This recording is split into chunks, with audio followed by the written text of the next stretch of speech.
Hello, everyone, and welcome to the 8th session of the IN Knowledge Series. I'm Kanchi Daiya from the Indian Angel Network, and today we're going to talk about technology. So, how do you build and scale your business with technology? Whether you have a tech product or not, technology does play a crucial role in your business either way.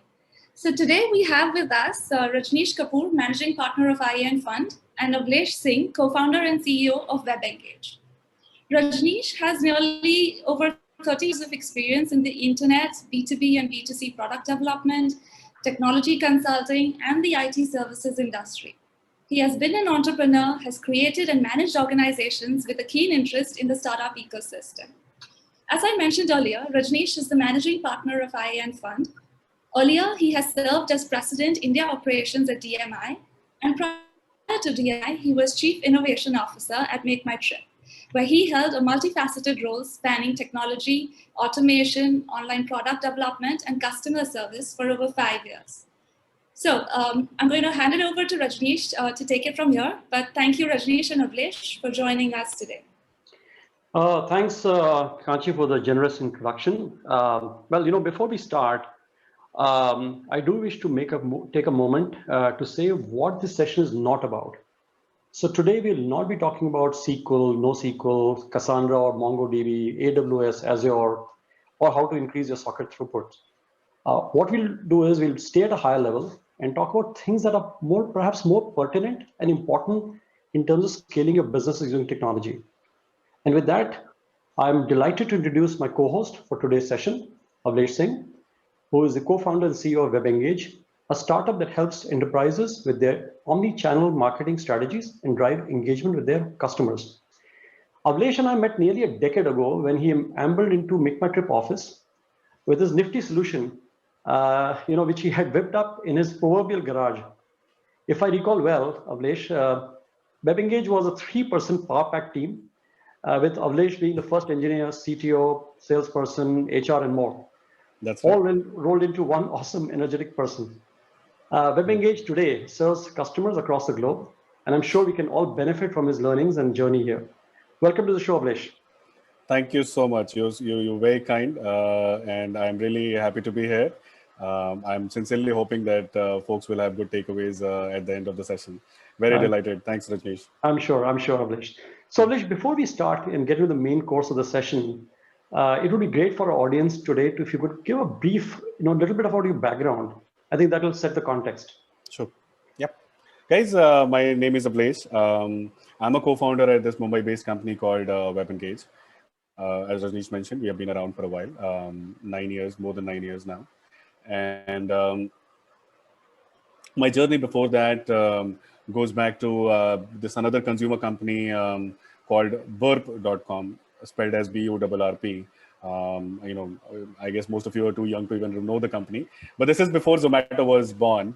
And Burp was the reviews and listings platform. I was the very first engineer and the only engineer for a very long time. And the company raised some capital, and then we expanded the team.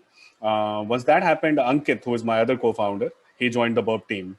And that's how long we go. That's how long we know each other for. For whatever it's worth, Burp was not a commercial success, but yeah, was the very first great consumer internet product.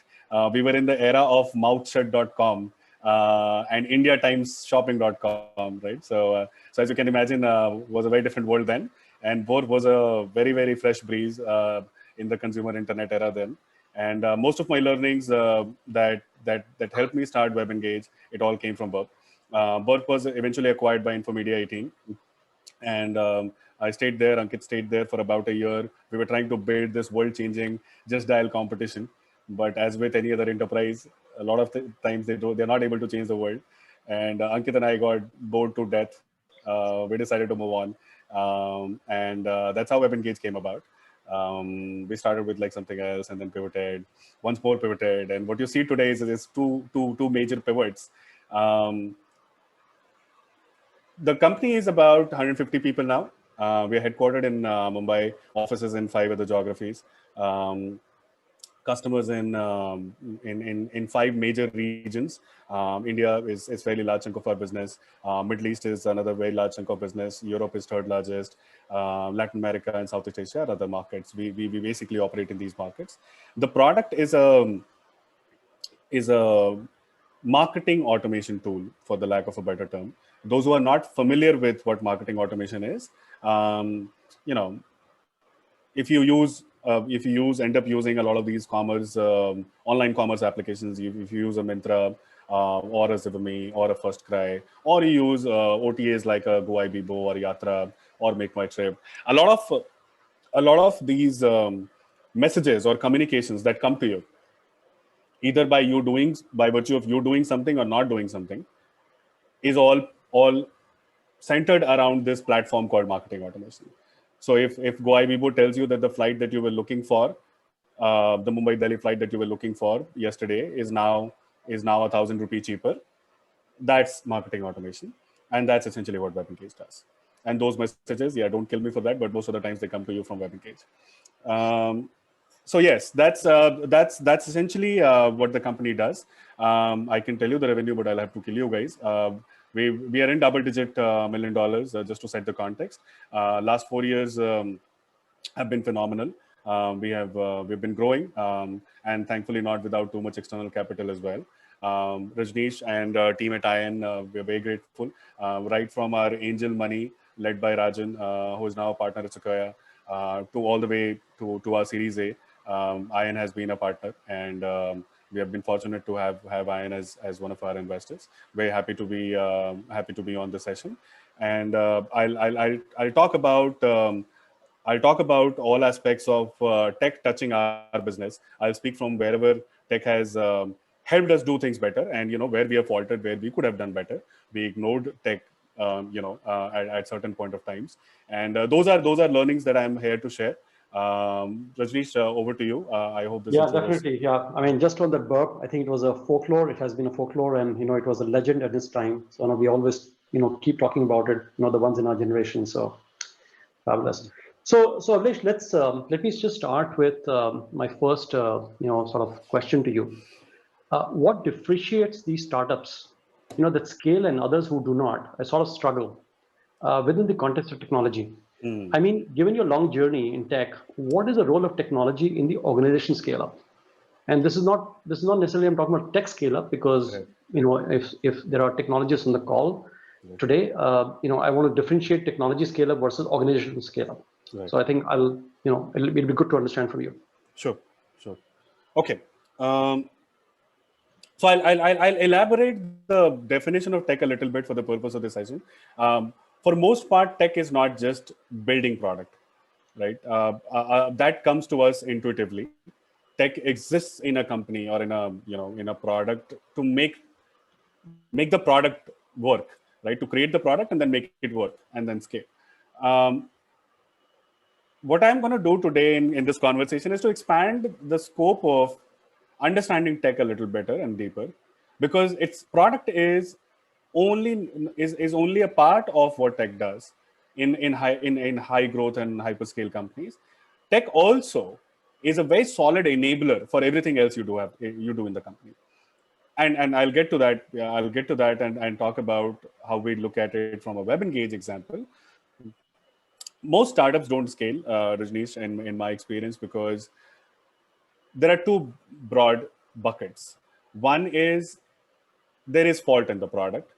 There's I won't say fault in the product. The product may be all sexy and great, but there's not a great product market fit, right? There's not enough number of people who want your product.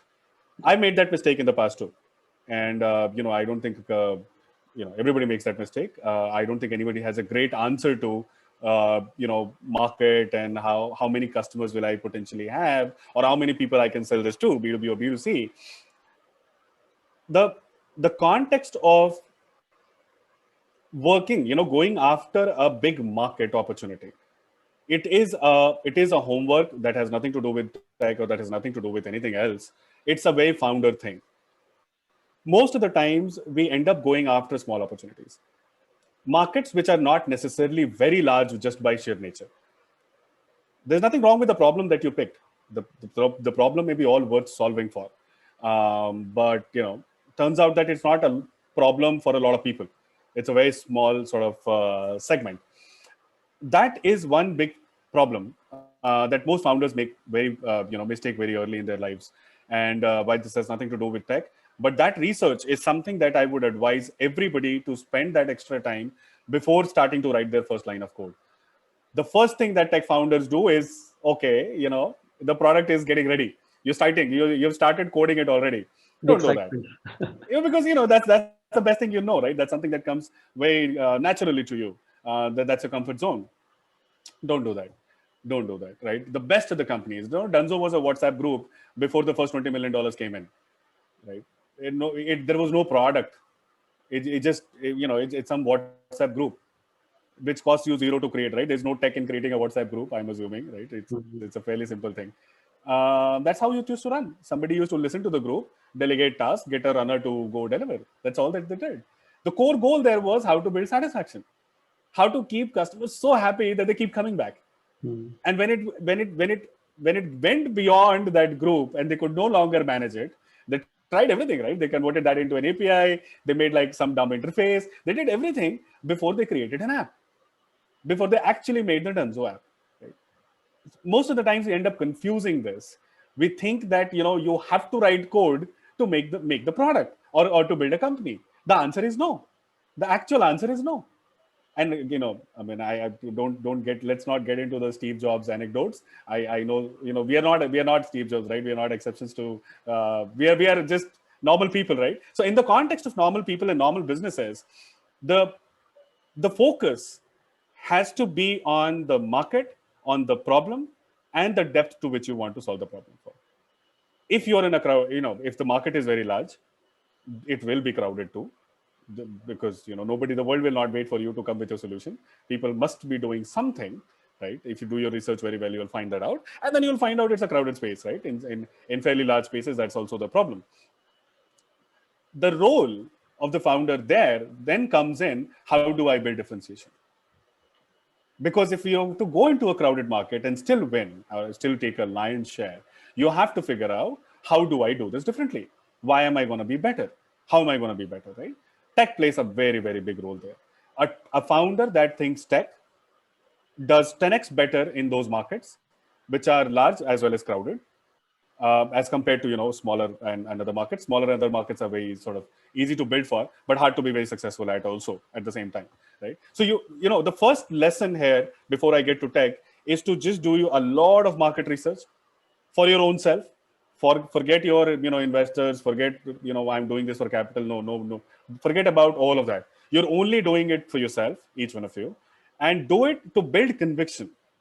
Do it to build conviction that you're going after a large opportunity. The funny thing in all this is, guys, you have to keep doing. If you have to build something substantial, you have to keep at it for the next 10 years. Bare bones, right? If you're building from India, if in the valley, you can probably do it in 5-6 years.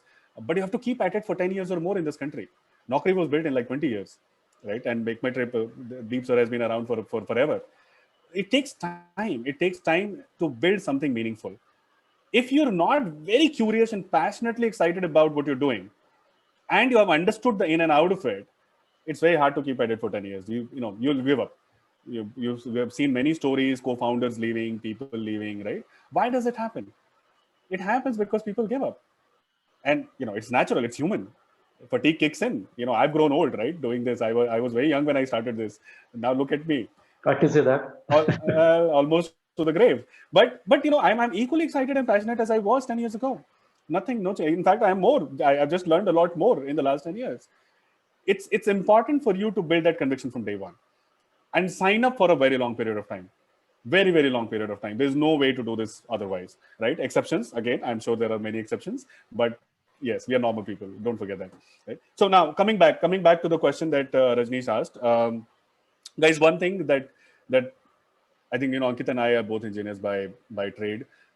Tech comes to us very naturally. So our thought process also, right? Even when I'm selling, even when I'm marketing, a lot of tech baggage just remains. It's just a way of thinking, right? That is advantage in many cases, disadvantage in some cases. Let's focus on the advantages.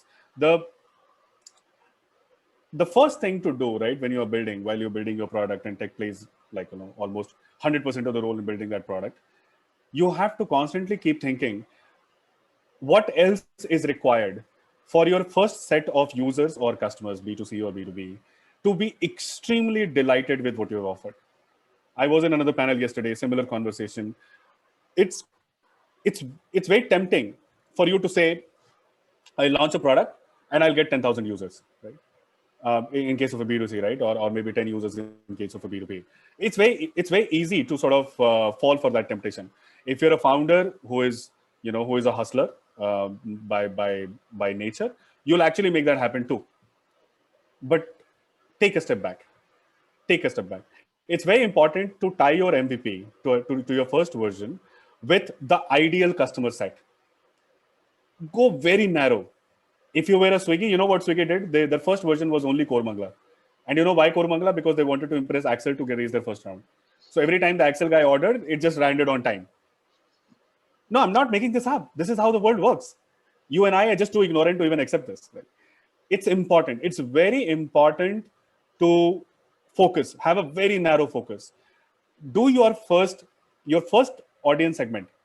Whether you're building a B2B product or a B2C, it doesn't matter. I had 10 named accounts, and Rajnish was one of those. MMT was second or third in my checklist. I only met 10 customers to sell my first version of WebEngage. And I sold to 7 of them. And I stopped. I stopped after that because I knew we were not ready. We were not ready not only from product, but also from service. We screwed up Snapdeal. You know what happened on Snapdeal one day? Because of our mistake, Snapdeal went down for half an hour. Ooh. And Snapdeal was not what it is today, right? Snapdeal was like the number 2 e-commerce company then, and I'm sure they do great even today. But Snapdeal going down, they wanted to, I won't reveal the numbers, but in crores, they wanted to slap the legal guys. They wanted to sue us for several crores, and we had like 15 lakh rupees in the bank, right? So yes, I knew we were not ready. We were not ready. We were not ready to service the customers. We were not ready to scale the product. Took a step back, started selling back to like the smaller guys again, took like 6 months, built it to scale, built processes, built teams around things, and then moved on from there. It's very important to have a very small focus group of customers for your first product. This is for early stage founders, right? Those who are in later stages, growth stages, not for them. Early stage, have a very narrow view of who you want to sell this to. If you're B2B, actually pick names. Go to LinkedIn and pin names on people's profile. Say, I want to sell to this guy. Have it as narrow as that. Makes you do your job much better, right? Study the person, study why they need your product, what is the value they're going to derive from a product, and go sell. Right? It's very important you do it that way, right? B2C, again, as I said, right? If you were a Swiggy, you could do, restaurants, right? You can launch in all of Bangalore. Why wait? Don't do it, right? Don't do it because you want to keep your first customer group so happy that your second set of customer group, the customer acquisition cost is going to be 0. It's going to be 100% word of mouth. And that's how Dunzo works. That's how Swiggy works. That's how all great consumer tech companies work, right? They always go and fall back on word of mouth. And that is not going to happen unless you're going to deliver exceptional customer experience. And it's very hard to do that, guys, by the way, right? Extremely hard to do something exceptional. Can you deliver food? Everybody can deliver food, right? Why does one need a Swiggy app? You can create your own app, and there are 20,000 APIs now to order and deliver food, right? But it takes insane amount of customer obsession and processes to put in place that scale to commit to a customer that I'll get your food in 30 minutes. If a Domino's can, if a Pizza Hut can, they've been doing this all their lives, and that's the only USP for all these guys, I can too. And turns out that's a very large problem to solve. These are very deep customer insights, right? So again, to each their own, your customer insights will be different. You are the person to judge it. But go as deep into the problem to know these and create an MVP of a product, right? Create a first version of a product. The moment you have your target audience, work backwards, not just look at your product, but look at the entire experience. If it is, typical commerce app, right? Somebody ordering, how is the order fulfillment happening? Is a problem. You cannot say, I'll integrate delivery. It doesn't solve the problem for you. If in your customer segment, the customer pain is about, as I said, right, same day delivery of the product that they ordered. If that's what your differentiation is, if that's the mindset that you're building the product with, then that is your problem statement. Your problem statement is not the app to order. That's not your problem statement. That's like, anything bare bones. Don't even obsess over it. It should be like any other. But the problem is when somebody actually places an order, you're going to make the product reach them in the first day.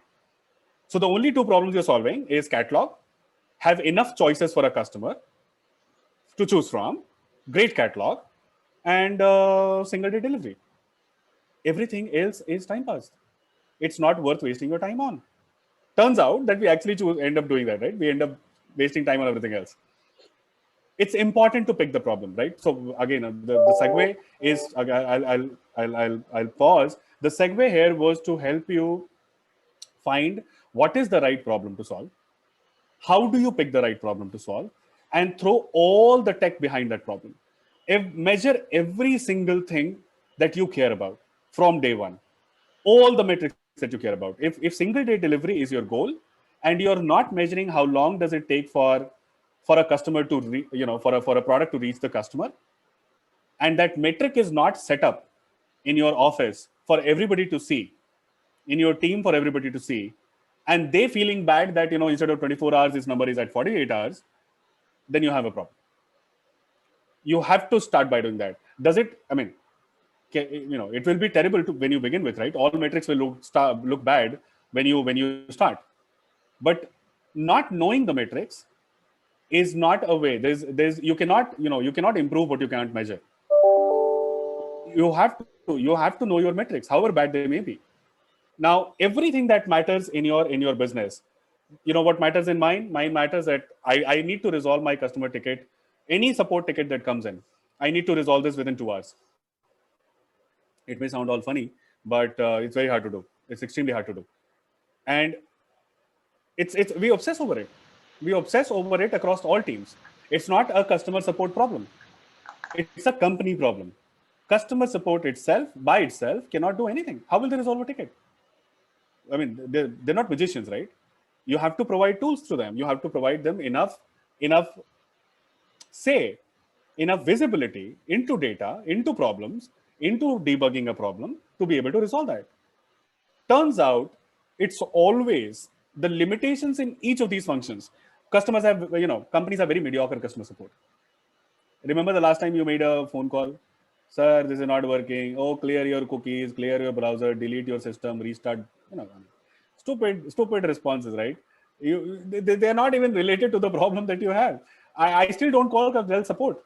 I've been Dell customer for all my life. They're clueless. They're smart people, but they're still clueless. They're still clueless how to go about a problem, right?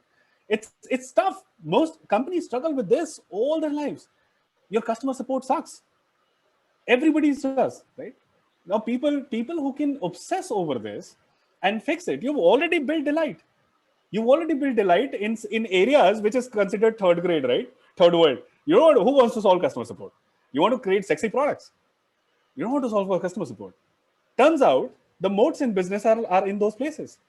All the moats in businesses are in those places. So your first idea of tech cannot be limited to product. Expand it to everything that applies to build customer delight on day one for your organization.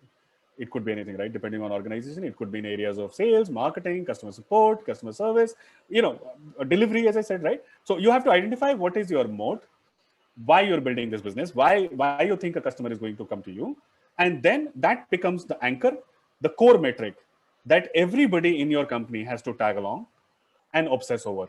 It may all look terrible when you start, but that's your liver, right? That's your liver for everybody to aim. You keep raising the bar there. Okay, now we are here, we want to get here.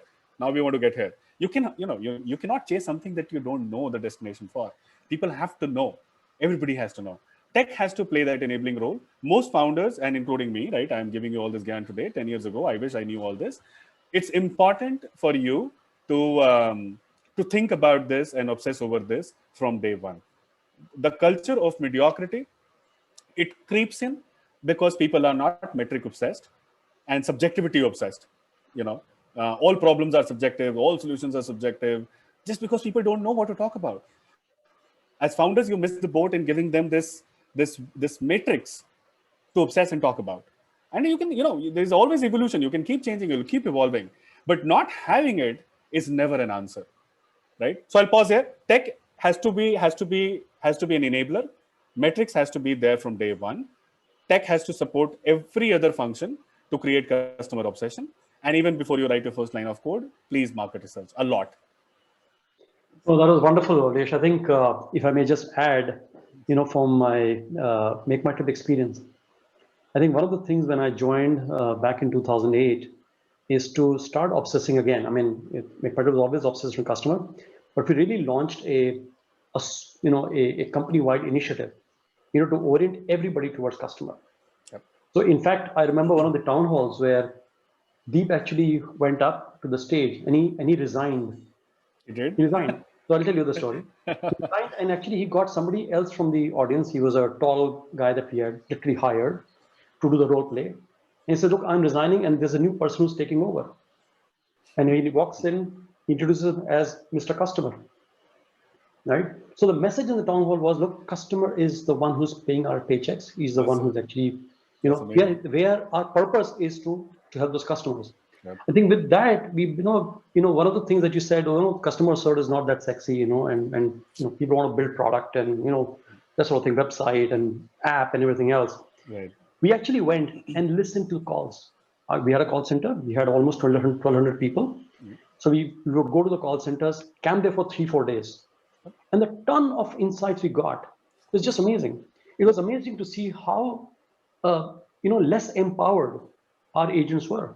They were struggling. There were things like, customers were calling in for baggage allowance. The top call driver was baggage allowance. And, here the agents would say, let me go to Go Air or Indigo and, let me look at that baggage allowance of 12 kgs, 15 kgs, whatever, right? Right. It was silly. It was such an easy thing to solve through tech. You send out an e-ticket, you have a matrix of, stored matrix of, let's say Indigo or whatever, right? Yeah. And you send it out on the e-ticket itself. Our call drivers dropped to less than 5% straight away. How cool is Why that? should a customer have to call you? So I would really encourage, folks over here to go and don't take this as a second thing or a third or a last thing. Right. Listen to the customers. That's right. Founders, CTOs, leads should all go and listen to the customers, the product people. Listen to your customers, what they're saying to the call center people, and gain some insight, because that's one way, that's where the rubber is hitting road in a way, right? So I would really encourage everybody to not take it as secondary. It should actually be first, because that's your contact with the customer beyond your product, which is customer, which is like app facing or website facing, right? So with that, Avlesh, I'm sure we have a mix of both B2B and B2C startups in our audience today. What can B2B startups, and I'm specifically saying B2B startups, and this is really in the context of India, because we've kind of seen that the B2B startups tend to take a slightly different route, and that's why this question. They can learn from the ones in B2C business. As the latter, the B2C businesses cannot survive much without insanely, as you said, great user experience. That's right. That's right. Okay. So I have a dig that I keep taking, especially in our context. I don't know how many of people have heard about a company called Marketo. It's a fairly okay. You know what? I actually have a screenshot. Yeah, it's all right. Okay. No, I thought I'll share it, but yeah, too much for them. So there's a company called Marketo. Okay, very large company, Rajnish. I think they went public, then they went private, then again got sold to somebody else. So they've gone through multiple hops in the journey. I think they've become they've lost some revenue recently, but close to $200 million in revenue, and they've grown over the years. 20-year-old company. The product that you see, right? They were the first sort of marketing automation product in the Americas. And if you look at that product, you would have no idea why this company has so many customers. It's absolutely another extreme of what a consumer experience could be, right? What a user experience could be on a product. And some of the other enterprise products are not, they're not any great either. You look at Salesforce, it's probably like the worst user experience ever. But all these guys, right? All these guys are very large companies, $5 billion, right, of revenue for a Salesforce. The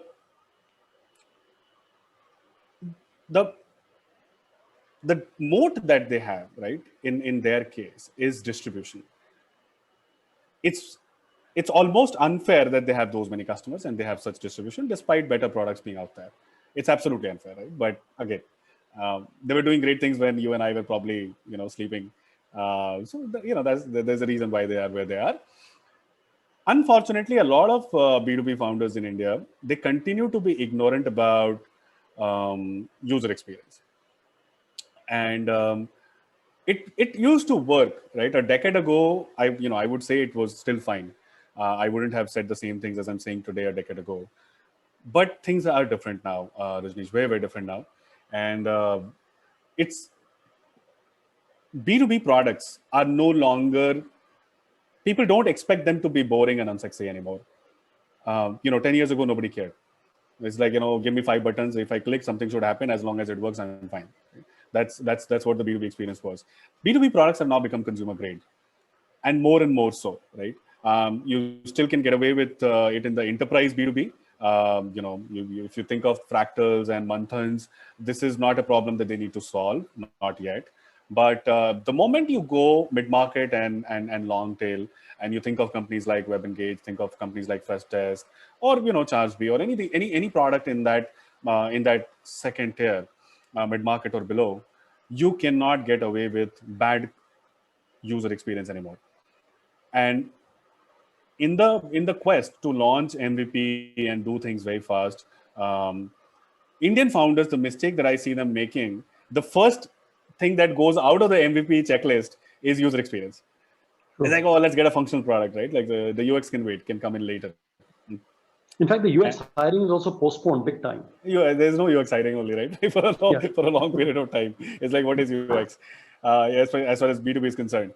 And that itself is the root of all evils, a root of all problems. Part of the reason why you don't scale very fast, and you can get away with some of these things in India, depending on which customer segments you're selling to, but you can't scale internationally without a great customer experience in your product, built into your product. It just will be 10 times more difficult, and people make it difficult for themselves. I don't know why they choose to do it. If you've identified a great market, you've identified great segment to go after, take that little extra time. Think through, and UX is not just how it looks.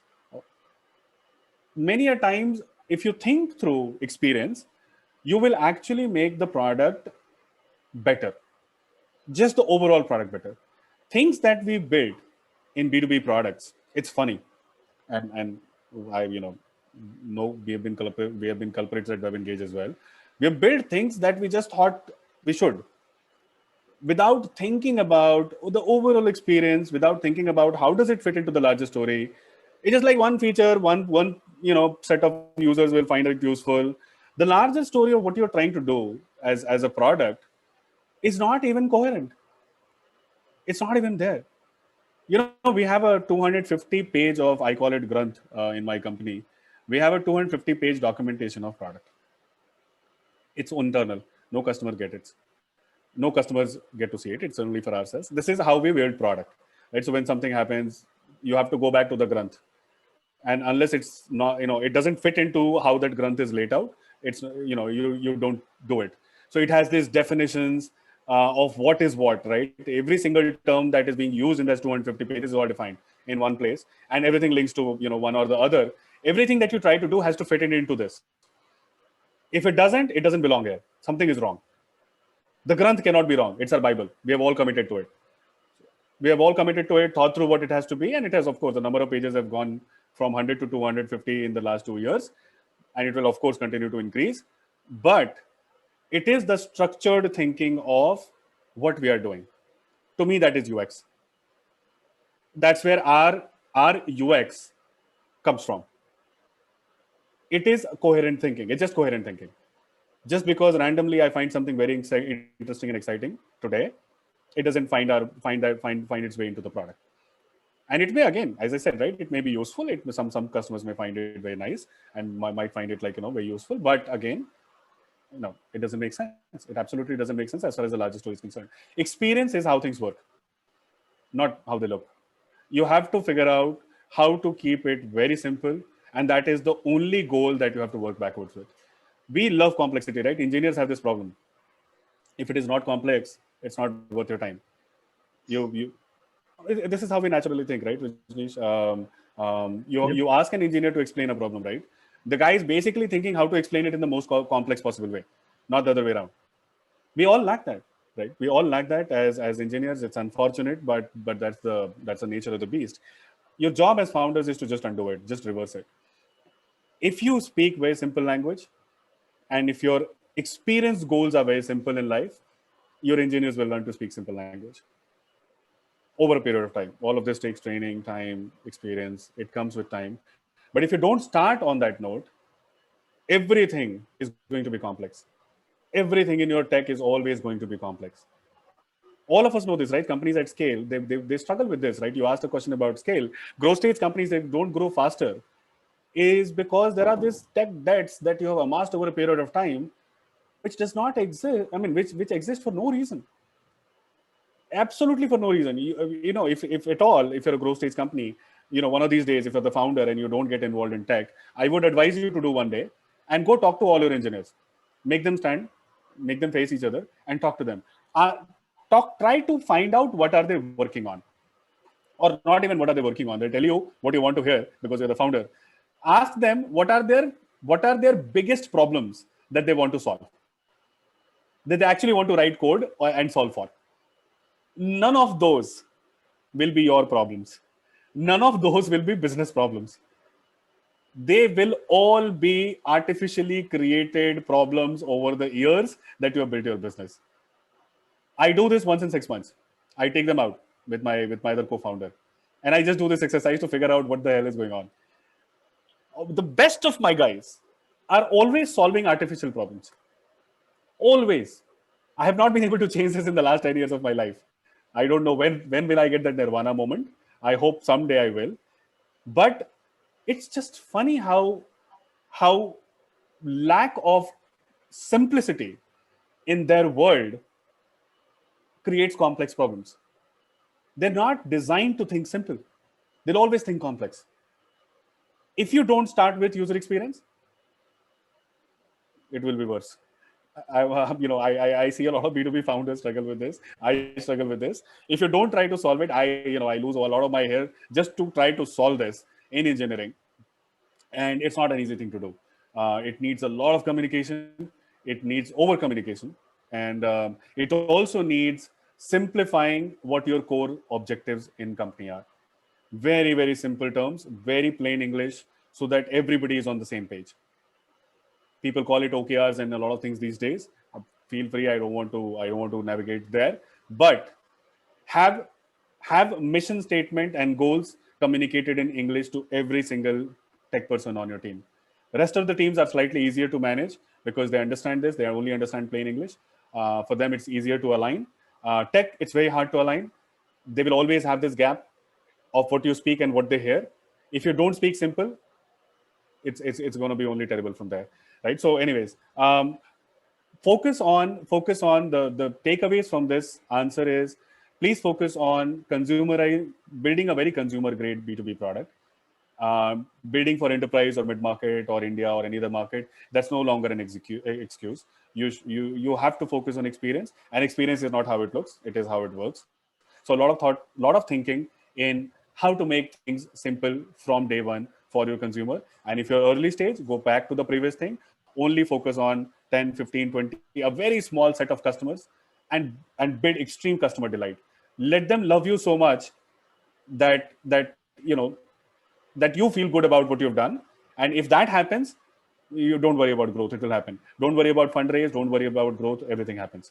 Focus on a very small cohort and build extreme amount of customer delight.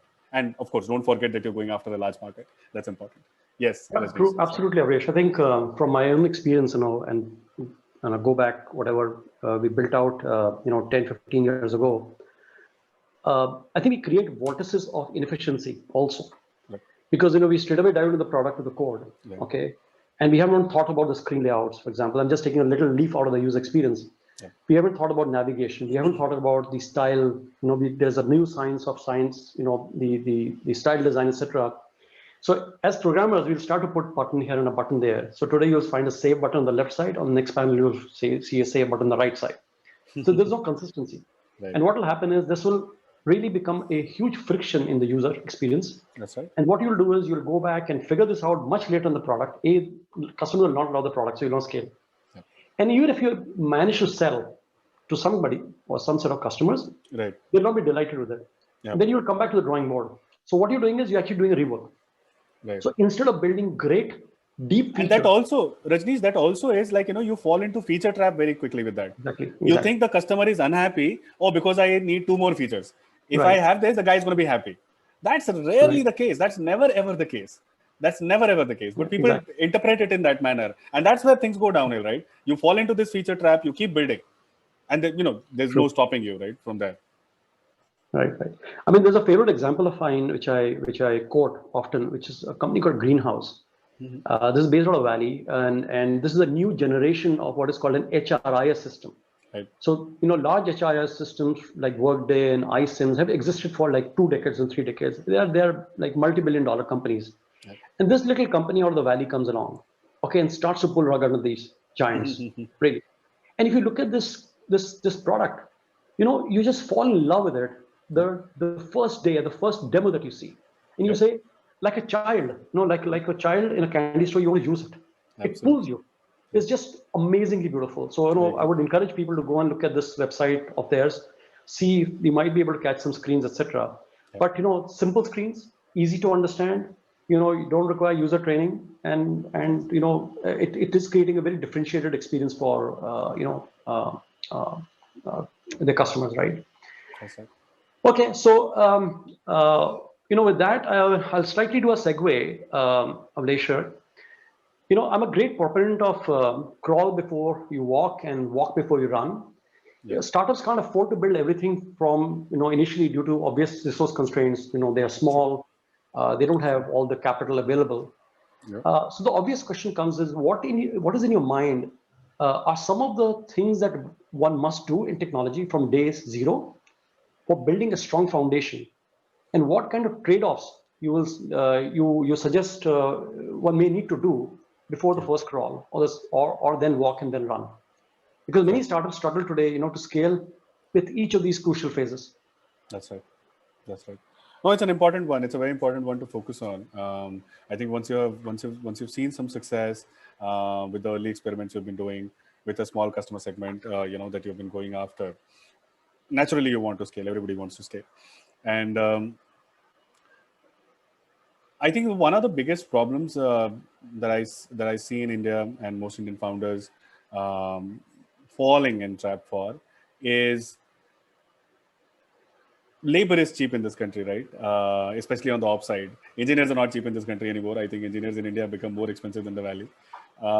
But rest of the labor is not as expensive. It's fairly cheap, and that people start throwing founders. They will start throwing people at problems. Everything that you see as an area that you want to improve or do better, you start thinking people. I'll have a guy do this. And what is the guy doing is basically looking at 5 different Excels, merging data in one place and sending it to somebody else. That's all that guy is doing, right? But you naturally, you'll think that I should have somebody to do this, and you will hire a person, right? As you grow, while at that point of time it might seem logical, it might seem very obvious, a step, and it doesn't take you, as I said, doesn't take you too much of cost. It always seems like, okay, let's go to market quickly and let's do this quickly, and we can solve this problem. Over a period of time, that becomes your biggest bottleneck as you intend to scale, right? If you continue to follow that approach, becomes a big drag. And for one basic reason, that people are the root of all problems. I keep saying this in my company too. I absolutely hate a lot of people. I hate people in general, but I hate a lot of people also. And the people are the root cause of all inefficiencies, right? It's people are inefficient by virtue, right? By their own sort of You expect them to do things in a certain way, they will And not. temperamental. Big time, right? They have emotions, they have feelings, they have all things wrong, right? That basically you want for your scale, all the wrong ingredients, and it's important. If you're a tech founder, that's a great advantage you have early on. If you start thinking at problems from a tech lens, you will have a very solid view on what you need to automate. You have to have that view. And mind you, right, if you had a good tech team, automation is a much better answer, a much cheaper answer than throwing people at the problem. It is efficient. It is, it doesn't deal with all these human problems. Today I feel like working, tomorrow I don't feel like working. It doesn't have those Predictable, problems. consistent, yeah. Very reliable, very predictable. And it helps. It not just, of course, it solves the problem at that point of time, but it also sets the tone in how the team at large in your company or in your startup thinks about solving problems. It's not just that one instance. If you use that very first instance that came across, right, to use automation, use technology to solve that problem, with whatever that problem be, people will start having that mindset in your company across the board. That I need to think tech first, I need to think automation first before I think people. And the corollary to this is, Rajnish, in our company we are 150 people. For our size, I still feel, others feel we are small. But for our size, I feel we are 50 people more than what we should have been. I should have been a 100 people company, right, at this point of time. I feel there are more than people that we need. And of course, we continue hiring like all other companies. I don't know what for. In every single function, the way my HR and recruitment teams work, they make it miserable for our managers to hire. If you came with a requirement that you wanted 2 people, they're going to make you miserable. What is that you cannot do with your existing 5 that you will do with 2 more? You have to prove. You cannot get away with it. And if there is a genuine need to, sure, why not? But nobody gets away with it. We make it insanely hard for people to hire people in this company. And it's not for the reason of cost or anything else. It's just people are inefficient. They bring in inefficiencies. They bring in more problems. There is nothing that you cannot do with what you already have.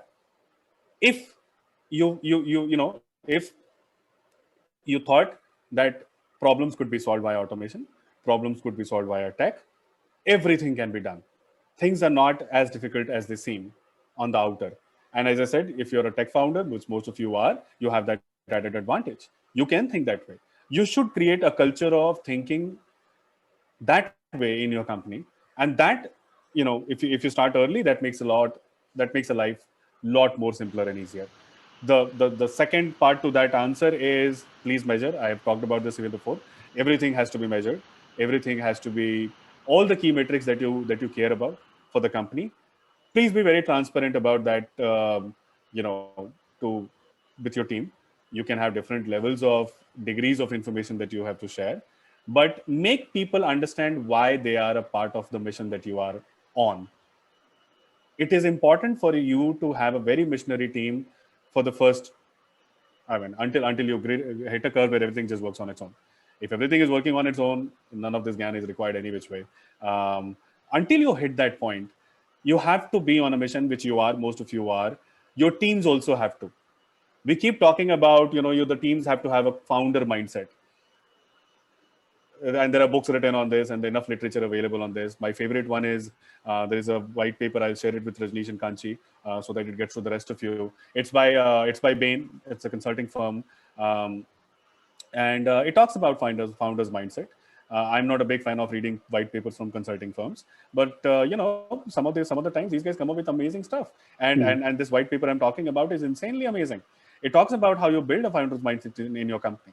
And one of the core learnings from that is there's nothing in there for people to have the founder's mindset. What is in there for an average employee in your company? Absolutely nothing, right? The only thing that binds people together is a mission. The mission starts and ends with the founder in case of most Indian companies, right? It just is the founder, and that's about it, right? How quickly can you build a team to have this percolated? all throughout, all the way down to a single person, every single person in your team, that itself solves the problem for you. If people have a mission to look up to, the funny thing with charts, if you don't have a chart, you don't know how to pull it up or pull it down. If you don't have a number, you don't know how to improve it or how to increase it or decrease it. You just cannot. People have to have a mission. We like democracy, all of us do, but we are the company likes dictatorship a lot more. We just don't say it. We feel too ashamed to say it. People need to be told what your mission is. Nobody will magically dream it up. You are the founder, you are the flag bearer of that mission.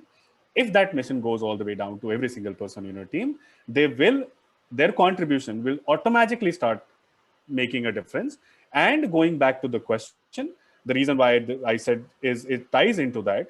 If I have a mission and I know that problems have to be thought through and solved in a scalable manner, not in an efficient manner, linking it to customer delight, your teams will make the right choices. They'll always make the right choices. They'll always make the right thing. They'll always do the right thing. They don't have a framework to think, which is why they do what they think is right at that point of time.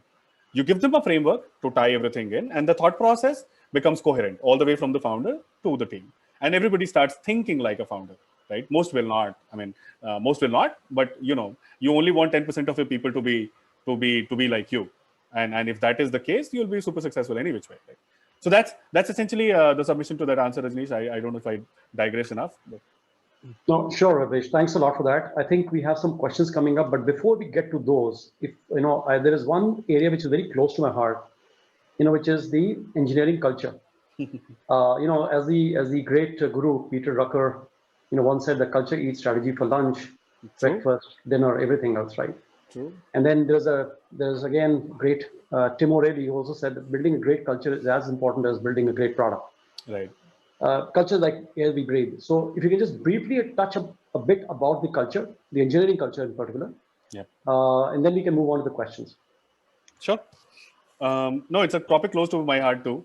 I keep discussing this with Rajan a lot about what stayed with us. Right, we have had a very long journey, very checkered journey. Also, those of you who have kept pace with the company would know that one thing that has basically kept us going and alive all these years is just the culture, Rajnish. It's people are very closely knit, and they have a cause to fight for, right? They have a cause to sort of make a dent, prove their point. This is what we're trying to do. It's very hard to get. We're a culturally awkward society any which way, right? Very low trust society. People don't trust each other. I say all these are proven facts. These are established facts. This is how as people are, right? How we as people are. I still remember going on holidays as a kid. I used to love my trains. I loved seeing everything out of the window, right? That was the only reason why I was on the train. And my mother would make me look at the suitcase. Just keep watching it so that like nobody takes it away. We just don't trust people. It's just you know that something wrong will happen if you're not closely guarding and safeguarding, and something wrong is going to happen. We are very low trust society, right? In general, and one of the fundamental shifts in building a great culture, people don't realize this. It's not your free lunches and great offsites, and we mistake it for a lot of those. It's just saying somebody, I trust you. And I tell you, I'll give you an example here, and then get to the tech bits of it, Rajnish. We take a lot of time in hiring people, right? We don't hire too many, and whoever goes through a lot of these 6, 7, 8 rounds, talk to multiple people. That skill that we are hiring for is only 20% of the interview, Rajnish. True. Is only 20%. Now, whether even it's not only tech, even in sales, even in marketing, even in ops, legal, wherever we are hiring, the core skill is only 20-25%. That interview gets over very quickly. And those guys, when they say, no, this guy is good, the guy knows what he or she is talking about, then the real thing starts. And it's all nonsense after that. We don't do interviews, it's just conversations. We get 10 random people to talk to this person. and tell us how they feel about this person. If the majority doesn't feel good, that person is not in. And call it whatever you have to call it. The reason why we do this, Rajnish, is because once a person is in, we place enormous amount of trust in everybody. True. The culture here is nobody's with a sword on your head. Or why are you so late? Why are you so early? What are you doing now? What is your KPI for today? Did you fill the timesheet? Did you log into the portal? None of that. Not from day zero. Now again, I might get sued for saying all this. That some compliance guy might come behind me. But no, we have all a compliance check, guys, just in case. But as far as the culture is concerned, Rajnish, people are given immense amount of freedom to work. Nobody is sitting with a sword on your head, not in any role in any team. What happens after that? Majority of these people will abuse. Majority people will abuse. If you build a culture of trust, abuse doesn't happen. Abuse happens because you don't trust people. In our case, there is no abuse.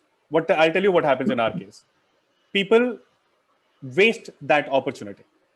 80% people will not understand what a great opportunity they got, and they'll let it go waste. 10% of people will thrive. They say, oh shit, I've not seen this before. Nobody is asking me what I'm doing right now, which means the whole day I can actually do something very nice and take it to people to show them I've done something very nice. Yeah. If at all, right? These are those 10% people which basically keep the needle moving for you.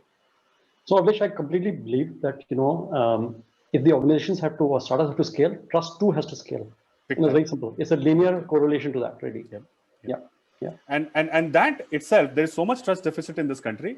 You have to do everything to bridge that gap. ESOPs are in this country just stories. Now it's great that we've seen some stories from Flipkarts, people making money from the Flipkarts of the world, and we have seen a lot of the ESOP buyouts happen over the last 3-4 years. It's all great signs in the ecosystem. But if you look at the larger bed, ESOPs is like some verbal commit somewhere, right? That's what ESOP means. Nobody means it very seriously. And not only just ESOPs, right? But I'm extending it to everything in context of appraisals, in context of meeting people's expectations, how they get their leaves. If you make it insanely hard for somebody to trust the system, they are not going to. It starts with you, right? The olive branch starts from you. It starts from you, the founder. So I start with saying, I trust you. You are in, I trust you. Even if you're the dumbest person on the planet and we have made the mistake of hiring you, it's our fault, but I trust you. And now that I trust you, make us proud. As I said, 80% people will still not. They'll do their job, they'll come at 9, go at 5, they'll do their thing, right? Like, people do their jobs, make their salary, go home. And nothing wrong with it. You need people to do their jobs. But the small fraction of people who use that and then thrive in that environment are the people that you constantly keep backing on and double down on and make them the hallmarks of success in your company. Make them that they grow disproportionately in your company to become role models for the rest of the team, to emulate, right, over a period of time. Tech, now coming back to the tech question that you asked, Rajnish, is very similar, is not any different. Just to build this whole element of trust, there's one thing we have done, this is one very unique web engage thing we do. When we get a new guy in on tech, we get the guy to just work on something very random, something absolutely random. There's a lot of these sidey projects we have accumulated over, like any other tech company. We have backlog bigger than the roadmap, right? That's essentially what it is. So we have like a lot of these hand-picked projects which are very unique, very different, and needle moving, but we have not gotten either the time to do it or not done enough justice in the past. We get this new joinees in WebEngage in the tech team and assign them these projects alongside their regular onboarding. Most people will not end up doing anything great. Some actually outperform. They see these things to life, and they actually do it all end to end in some very amazing manners. It gives you a very quick view on who are the right bets for you, the CTO, to make when you want needle moving stuff to be done, and where does your rest of the workforce lie, right? So that's very early identification. But to summarize the answer, the culture that you have to build in your company, right? Tech always is considered first world citizens in tech companies. Everybody is second grade, right? Your support, QA, services, sales, marketing, they are all supposedly idiots. They have absolutely no clue as far as the tech world is concerned. And that culture is a very toxic culture. I've consciously done everything. And so, if you're a founder, if you're not anal and obsessed about this, it's not going to happen. In India, there is a massive problem of how engineering cultures are laid out. It's very toxic, and everybody else is considered third grade. You have to put your foot down, make it known from day one that everybody is a citizen of your company, and they're all at par, they're all equal, and everybody has to be treated with same respect. And tech is providing service to this entire team. They're not there some cool engineering team drinking beers, having pizzas, building product. They are servicing everybody else. They can of course have all of those, but they're servicing everybody else. The customers for engineering team is my rest of team, is the rest of my team. And they have to be serviced very well. You exist to service them very well. Right? So that culture, if you're able to build from day one, it scales. It does scale. The reason why there are all these problems that you find later in your life that happen in your company is because it was not done very early in the company. I'll take a pause there, Rajnish. I know we're losing time. So there's so much, Avlesh, I want to talk to you about. I think this could go on for another hour at least. I have so many questions for you, but I think in the interest of time, what I'll do is I will drop some of those interesting topics, and we will probably segue into the audience questions because they are really eager to ask you. So I'm just picking them up randomly right now. There's one question. That's a long question from Venkatesh, and let me read this out. We are a B2B startup, and we strongly belong to business domain that we are addressing. We co-founders are engineers, but the technology development for the MVP in terms of actual coding is external support team, while we do the architecture and provide all the inputs required for coding and the website too. How is this viewed by investors when technology is not internal? So there's an investor view, but there's also a founder view. If you can give a founder view, then I will, basically complement that with the investor view. Sure. So we'll have to be quick, Avlesh, because I want to pick up a few more questions here. Sure. Venkatesh, my answer to this is I think it's a terrible idea to outsource your product development to anybody else. Product is the core of all businesses, right? A business that does not have a product is not a business, right? Now, either it's a product or a service. It's a different businesses are different. Whatever is your core, what you think you're addressing is the product. You're addressing a problem. It has to be solved in a manner, and the how to of it is. I'll go back, and I told you right earlier. If you're in a large market, please be in a large market. Don't be in a small market. There will already be several players solving for this problem. You have to be better than those guys if you have to even make a case for yourself. There's no point in just being another one, right? Absolutely not. So if you have to create that solid differentiated product and have a soul in the product, you better be doing it in-house. You better be building your own team to do this. And now I understand you come from business background. Sell your vision, sell your mission to somebody who is great at tech, who understands what you're trying to do, what you're trying to solve for. It will take longer. Your cycles will be longer, but an effort, that you would totally need to focus on if you had to build something for customer delight and scale. And I'll let Rajnish answer from an investor's viewpoint. Yeah, no, absolutely. I think there is a emotional ownership that cannot be paralleled or matched by any outsourced vendor. That's for sure, right? Because for them it's a project. Here, and they will deliver, and the mindset and services is that one day we'll hand this over, and it's your problem now, not ours. Therefore, the kind of architecture, the kind of things that they will do with code, efficiency, etc. And while I see that you're doing the architecture, etc. That soul will be missing. But having said this, and and not every company can become a Make My Trip, but just to give a context here, Make My Trip when they started, Deep is not an engineer, so but he's a great business person, absolutely charismatic there. The first stack of Make My Trip was done by an external vendor, right? The second stack was done by an external vendor, and I'll tell you, soon we realized that soul is missing. The soul is completely missing, and we decided to bring everything in-house. Of course, we were funded by then and everything else. A lot of things happened, but we brought everything back in. And as we brought things back in, we realized, oops, if we had done this in-house, we would have done this very differently, right? Because the kind of technology team that we had versus, let's say, and outside, and the emotional attachment to it was very, very different. We had to pay a lot of tech debt, overpaid, right? There was a lot of things that we had to do. Yep. It set us, I would say, it did impact we could have done much more. Eventually, of course, Make My Trip is listed, and it's a poster, child of the internet, space. But in hindsight, if we had probably done this in-house, it would have been a different thing, even much more wonderful, right?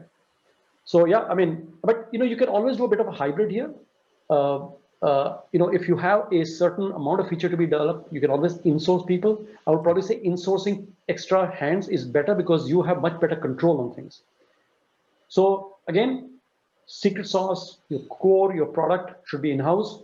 The investors, I mean, if you outsource part of it, I mean, we will not say, look, we will not invest in you, but we'll always take that into the equation of how we assess you in that sense. Because if you can't do it today, how will you do it tomorrow, and how will you do it the day after, in a sense, right?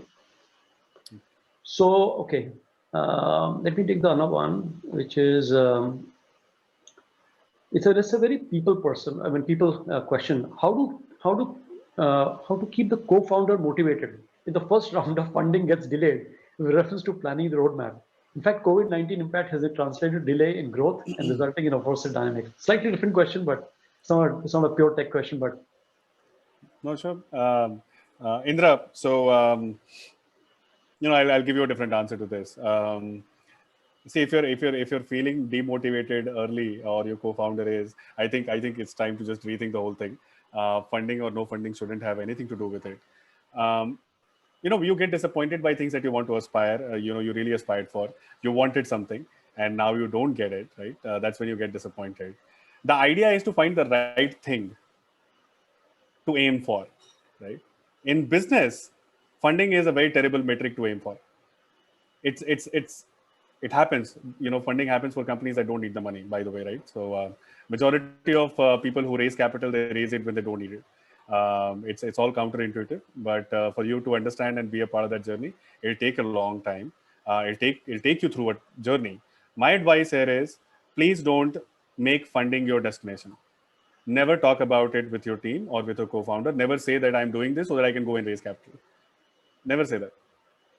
If that is the only thing that binds all you guys together, it's terrible. It's a treadmill that you'll always be on, and you might get lucky 1 or 2 times, but difficult to get lucky every single time for the next 10 years of your life. Yeah. I mean, if you're solving a real problem, and if you're obsessed with the customer and solving the problem, I think you will be able to stake this out. Yes, this is a difficult time, and if COVID-19 relook, are you solving a real problem? Or is this a temporary phase? So just go back to the drawing board and see whether this is just short-term thing that you're trying to do, or a long-term. Because again, as Avlesh said, be prepared for a 10-year journey minimum, right? I mean, today, I think Make My Trip was founded in the year 2000. We are in 2020, 20-year journey. Still continues. Okay, there's another question from Jayesh Singhania. Don't you think online B2C companies should personalize their customers' journey to build better customer relationship and better UX? And why is it not yet implemented in India? So there's more of personalization. And I think, Avlesh, you're in the middle of this personalization. Absolutely in the middle of it. Yes, of course they should. I think there is no is not even an answer here.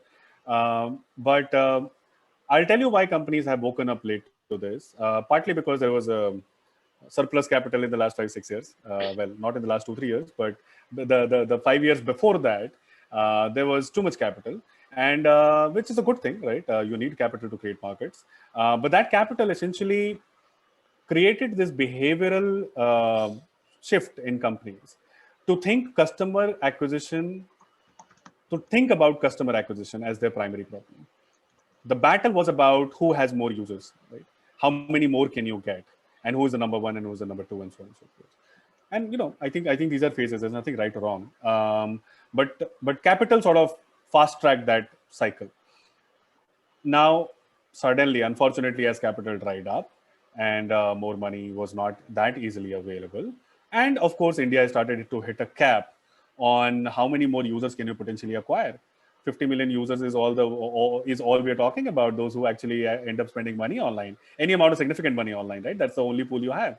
So much for 400, 500 million internet users and try numbers. Well, the number of people who you can potentially get to buy are very few. And that realization, when it kicked in, and there were no more sort of pockets, easy pockets to acquire newer customers at cheap cost, retention, unfortunately or fortunately, started kicking in as a problem statement, or into the boardrooms as problem statement. This is a 3-4-year-old phenomena, right? And it takes time. It takes time for people to think through this, internalize, operationalize. Now at scale, at India scale, everything is insane. Everything is insane to sort of roll out and make happen. Companies are getting there. Believe me, because I'm in the middle of it, I can tell you companies are getting there. Retention as it is a very hard skill. It needs a person in charge of retention. If I were the one, it needs me to be deeply analytical and at the same time very creative.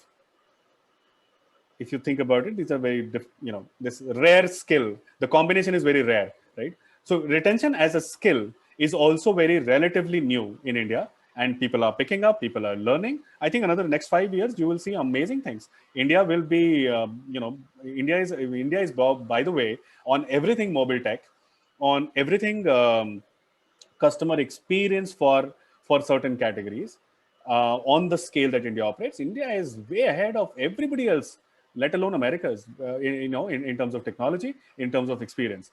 5 years down the line, we'll be known for our ability to delight customers. And some of the leading companies, they will become the flag bearers globally, in terms of what they're able to do. It takes time. I told you, right? All of this takes time. So yes, another 5 years. Awesome. So we have 1 minute left. Maybe we can stretch this for another 3 minutes if Kanchi permits. I'll take the last question, which is a little, there are lots of questions, by the way, on people, HR, equity. But I will probably just pick up one tech question. Those are important. I'm not saying that, but let me take this last question. It's a long one. Hi, Avlesh. We are a B2B SaaS play, IoT-based platform, 35 customers in place. Great. My question is, even today, our product gives us problem in the sense that it does not work 100% of the time. For reasons of network or hardware issues, the customer at times gets stuck for a while, 5 seconds to 15 seconds. Is this normal? While we are trying to improve, I'm a bit obsessed with the product not working like clockwork 100% of the time. Thoughts? So Pramod, first of all, congratulations. Very few customers with that. Yes, some great early success. I wish you all the very best. IoT, can he talk? He cannot talk, right? Pramod is. So, anyways, right? Let me, to the best of my understanding, I wanted to know what kind of product it is, what kind of customer segment that he's selling. I can make him go live. If okay. Yeah, Pramod, if you can speak, it'll be great. Pramod, if you can hear us. Let me try and see. Can somebody unmute Pramod? Let's hear him. Let's hear it from him.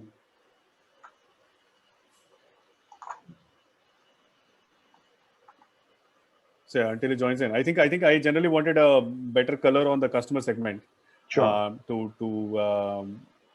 potentially suggest what could be done. Okay. So he's got something in IoT going on. Yeah. I guess it has to be, if it is industrial, then the challenges are, real. If it is for the industrial customer segment, anything in manufacturing or industrial. So I wanted to get a sense on that. But anyways, let me answer it to the best of my abilities. If it's a great thing. The one thing that I like about the question is that he knows what the problem is. Right. He knows that the customer is getting stuck. People don't like it, and of course, nobody wants to get stuck. So it's a great thing that you're using. Now, there are many ways to solve this, Pramod. I again, because I don't know the customer segment, I don't know where these devices are. The only reason for something like this, that to get stuck, there you highlighted, is either network or either hardware, right? Hardware is your job to improve. You have to improve. If you have to ship your device with hardware, please make that your business model. You have to be on control. You have to be in control of quality. And if I were you, I don't know which problem statement, how big is the hardware, software, what is the cost there. But again, not knowing anything, all I'm trying to tell you is that try to fix the hardware and own it up. If you see some of these companies which have become large by shipping an iPad with a software loaded into that, right? And if you work with educational institutions, hospitality, customer segment, you will see these solutions which are software solutions, but they ship along with the iPad, because turns out that there is no easy way for users to operate. Easy way for users to give you access a link and give you feedback if that was the use case. So they ship the iPad along with it. It's a cost, but you get to recover it. So that solve for the hardware problem by owning it up.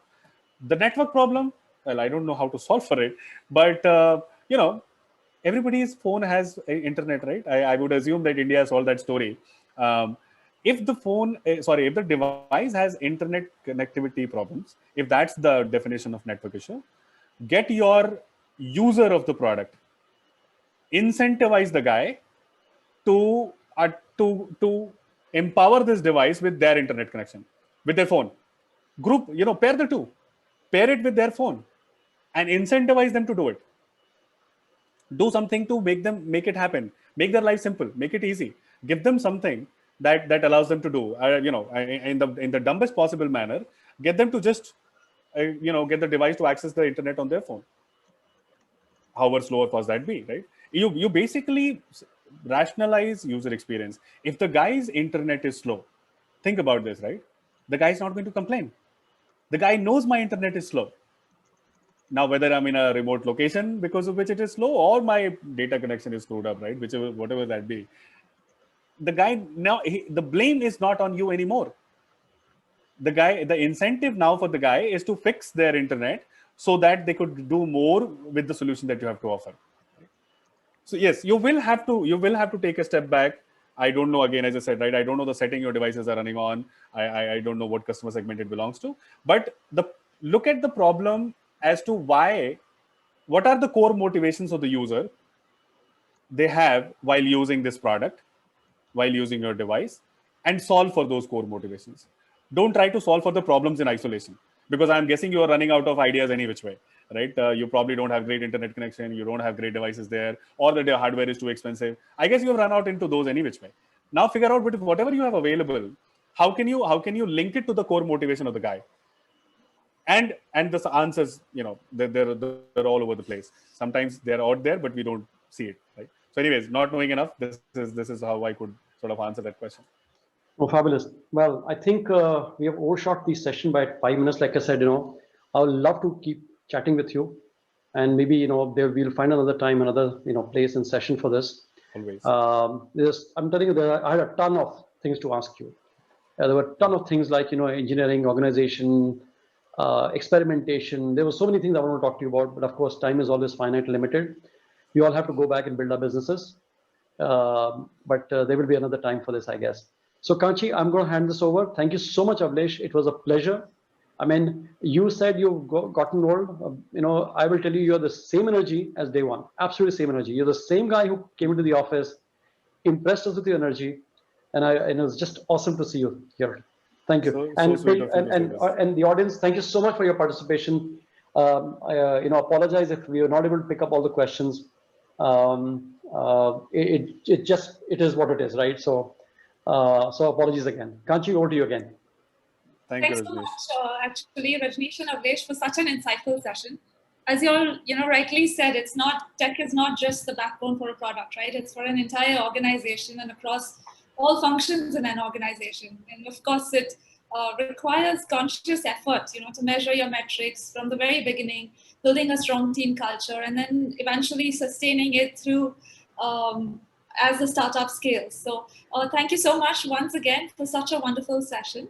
To all our participants on the call, if you're looking to raise capital or have any questions, just please feel free to write to us. I'm leaving my email address in the chat box below. You all should have received it earlier as well, but I'm just going to drop it in one last time. And of course, we're looking forward to seeing you next Friday. As you know, this is a series of masterclasses that we're hosting. So next Friday, 4 o'clock, we'll be hosting a session on sales and pricing strategies for early stage B2B businesses. So the 0 to 1 journey. We will have another session for the 1 to 100 journey, but for now, the 0 to 1 journey session is next Friday, which is the 6th of November at 4 o'clock. I will paste the registration link in the chat box as well. So please feel free to use that to register. And we're looking forward to seeing you next Friday. Thanks and have a wonderful weekend. Thank you. Thank you so much. Thanks, Avlesh, again. Thanks a lot. Now you have to go and get your next 100 customers. I know. Thanks, everybody. Thank you, everybody. See you guys. Bye-bye. Thanks, Kanchi. Thanks, Rajnish. Bye. Bye.